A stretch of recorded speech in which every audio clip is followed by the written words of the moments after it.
Good morning, everybody. How are you? I hope you all had lovely weekends. It's Sunday morning, very early Sunday morning, and everyone's still asleep here, so I'm trying to be really quiet. So I managed to get through all 2 chapters without being interrupted by 2 little people. So we'll see how we go. I just want you to listen. Just listen to the story and enjoy the story. You haven't got any work as such to do after this, so just enjoy them.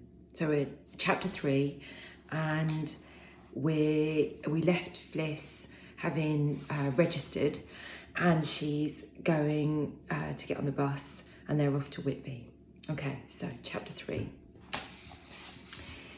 They were off by 9:25, growling slowly up the drive while Mr. Joyce and a waving handful of parents stood exhausted.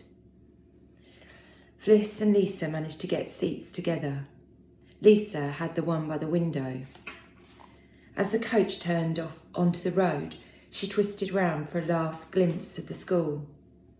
"Goodbye, Bottom Top," she cried, "and good riddance." "That'll do, Lisa Watmore." Startled, she turned. Mrs. Evans was sitting 2 rows behind, glaring at her through the space between the headrests. "Yes, miss." She faced the front, dug Fliss in the ribs and giggled. "I didn't know she was sitting that close. Where's Mrs. Marriott?" "Back seat, so she can keep an eye on us all. And Mr. Hepworth's up there with the driver." "Trust the teachers to grab the best seats. Who's this in front of us?" The tops of 2 heads showed above the headrests. Gary Bazzard and David Trotter. "I hope we're going to be nowhere near them in the hotel." "You won't be," said Ellie May, who was sitting across the aisle from Fliss. "Our Shelley says they put the girls on one floor and the boys on another, so you don't see each other with nothing on." "Our Shelley," sneered Fliss. "Our Shelley says this. Our Shelley says that.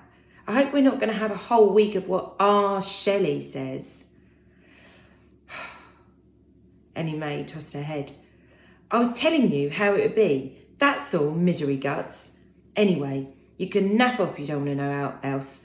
You won't get it from me." "Good." Fliss shuffled in her seat, turning as far from Ellie May as she could, and sat scowling across Lisa at the passing scene. Lisa looked at her. "What's up with you?" she hissed. "We're supposed to be enjoying ourselves. You look like somebody with toothache going to double maths." "It's her." Fliss jerked her head in Ellie May's direction. "She gets on my nerves." "She was only telling you. You wanted to know if we'd be anywhere near Baz and Trot, and she said we won't. What's wrong with that?" "Nothing." "Well then." "I don't feel so good, all right? I had this dream last night, a nightmare, and I couldn't sleep after it. And then this morning in the hall, Bazzard starts going on about Dracula, says he lives in Whitby, stuff like that, and I wasn't in the mood." Lisa pulled her face. "No need to take it out on other people, though, is there? You could go to sleep here on the coach. Look, the seat tips back. Lie back and shut your eyes. There's nothing to look at anyway, unless you like the middle of Leeds." So Fliss pressed the button on the armrest and tipped her seat back. But then the boy in the seat behind yelled out that she was crushing his knees and demanded that she return it to its upright position.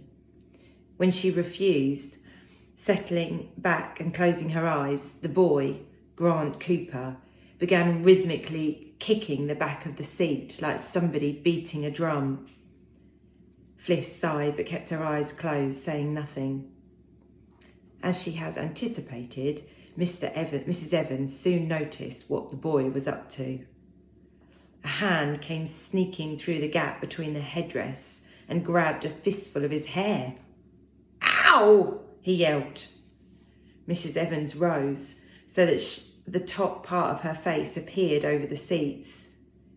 She began speaking very quietly to Grant Cooper, punctuating her words by alternating tightly and relaxing her grip on his hair. Grant Cooper, squeeze. The upholstery on that seat cost a lot of money, squeeze. It was fitted to make this coach both smart and comfortable, squeeze. It was not provided so that horrible little so-and-sos like you could use it for football practice, squeeze. How do you think your mother would like it if someone came into your house and started kicking the back of your chair, squeeze? Squeeze. Like it, would she? Squeeze. Please, miss. No, miss. Grant's eyes were watering copiously and his mouth was twisted into a grimace that would not have been out of place in a medieval torture chamber. Well then, kindly show the same respect for other people's property that your mother would expect to be shown to hers.